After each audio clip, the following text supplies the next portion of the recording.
Hello bachcho, let's read this question. The question says that if A1, A2 and A3 denote the area of three adjacent faces of a cuboid, then its volume H. और जो option है A1, A2, A3, B option 2 A1 A2 A3, C option under the root A1 into A2 into A3, fourth option cube root of A1 into A2 into A3।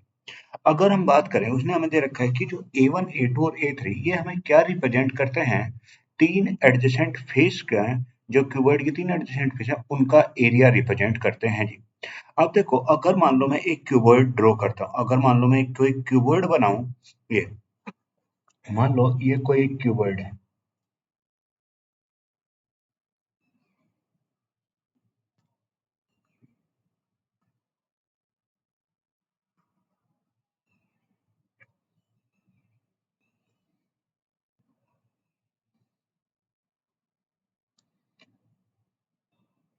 ये कोई एक cuboid है, इसकी ये वाली साइड एल है, ये वाली साइड बी है और ये वाली साइड क्या है, एच है। एल क्या रिप्रेजेंट कर रहा है, लेंथ को रिप्रेजेंट कर रहा है, बी क्या है, ब्रेथ है और एच क्या है, हाइट है। अब उसने बोला है जो ए वन ए टू और ए थ्री है, ये क्या है, तीन एडजेसेंट फेस के एरिया है। अगर देखो मैं सबसे पहले इस बेस के एरिया की बात करूँ, ये जो बेस मेरा एरिया है, इसका एरिया अगर हम निकालेंगे, मान लो ये ए वन है, ये बेस का एरिया, इसे हम ए वन मान लें, तो जो यहाँ से ए वन का मान निकल के आएगा, जो यहाँ से ए वन आएगा, वो मेरा क्या आएगा, ए वन इक्वल टू, भाई बेस में क्या क्या होता है, लेंथ होती है और ब्रेथ होती है, तो हम जानते हैं, और ये एक रेक्टेंगल की शेप में है, तो जो इसका एरिया निकल के आएगा होगा एल इंटू कितना, भाई बी, यानी जो ए वन होगा वो मेरा क्या होगा, एल बी के बराबर आएगा। ए एरिया ऑफ ए वन आएगा एल बी।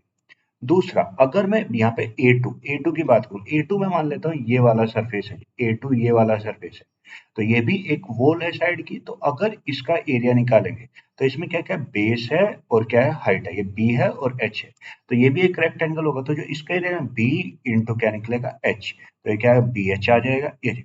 तो ये आ गया। अगर मैं ए थ्री की बात करूँ, तीसरा एडजेसेंट सरफेस, मान लो मैं ये वाला सरफेस ले लेता हूँ जो ये बाहर की तरफ है। अब इस वाले में मेरे पास क्या है, एल है और साथ में मेरे पास क्या है, एच भी है, भाई ये वाली साइड एच है तो ये भी एच होगी, तो अगर इसकी बात करेंगे तो इसकी जो एरिया होगा ये भी एल और एच से मिलकर बना होगा, तो ये भी एक रेक्टेंगल है, तो इसका एरिया क्या होगा, एल और इंटू क्या होगा, एच होगा, एल इंटू एच। तो मैंने यहाँ पे तीन एडजेसेंट सरफेस का एरिया निकाला। ए वन कितना बना, एल इंटू बी बना, ए टू कितना बना, बी एच बना, ए थ्री कितना बना, एल इंटू एच बना, ये। अब इसने हमसे पूछा अगर, अब देखो यहाँ पे मैंने ये तीनों के एरिया तो निकाले, अगर मैं यहाँ पे तीनों को मल्टीप्लाई कर दूं, ए वन इंटू ए टू और इंटू कितना, ए three, A one into A two into A three कर दे, तो ए वन कितना, एल बी है, इंटू ए टू कितना, बी एच है, और इंटू ए थ्री कितना, एल एच है। ये हो गया। तो जब मैं इनकी मल्टीप्लाई करता हूँ, एल इंटू एल क्या हो जाएगा, एल स्क्वायर हो जाएगा, ये हो गया। बी इंटू बी कितना होगा, बी स्क्वायर हो जाएगा, बी स्क्वायर, और ये एच इंटू एच कितना, H square, L square B square और ये एच स्क्वायर हो गया। तो यहाँ पे तीनों के पास क्या है, स्क्वायर है, तो मैं इसे इस तरीके से भी लिखता हूँ, एल बी एच का होल स्क्वायर लिख सकते हैं। तो जो ए one into A two into A three आया वो कितना, एल बी एच का स्क्वायर आया। जैसा कि हम जानते हैं, एज वी नो दैट, कि वॉल्यूम ऑफ क्यूबॉइड, जो वॉल्यूम होती है, वॉल्यूम ऑफ क्यूबॉइड का जो फॉर्मूला होता है, वॉल्यूम ऑफ क्यूबॉइड, वो मेरा किसके बराबर होता है, वॉल्यूम ऑफ क्यूबॉइड जो वी होता है वो होता है L B H, length into breadth into height. तो जब मैंने A one into A two into A three कह, तो ये क्या है, ए एल बी एच का स्क्वायर है। तो यहाँ से हम कह सकते हैं कि अगर मैं इसे लिखूं, भाई ये क्या हो जाए, अगर मैं इसे लिखूंगा तो इसे मैं क्या लिखूंगा, ये हो जाएगा मेरा, भाई एल बी एच का स्क्वायर है, तो ये मेरा क्या हो जाएगा, वॉल्यूम का स्क्वायर हो जाएगा, क्या, वॉल्यूम का स्क्वायर।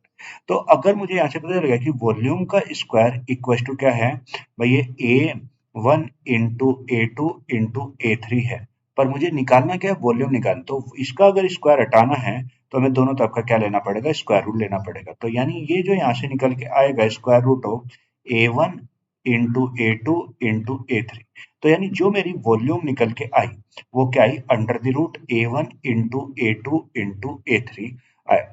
तो जो मेरा करेक्ट ऑप्शन बनेगा इन सारों में से, ए बी सी या डी में से जो मेरा करेक्ट ऑप्शन बनेगा, वो मेरा कौन सा ऑप्शन बनेगा, ऑप्शन सी मेरा क्या होगा, करेक्ट होगा। तो we prove the correct option is we find the correct option is C. I hope you understand it well. Thank you.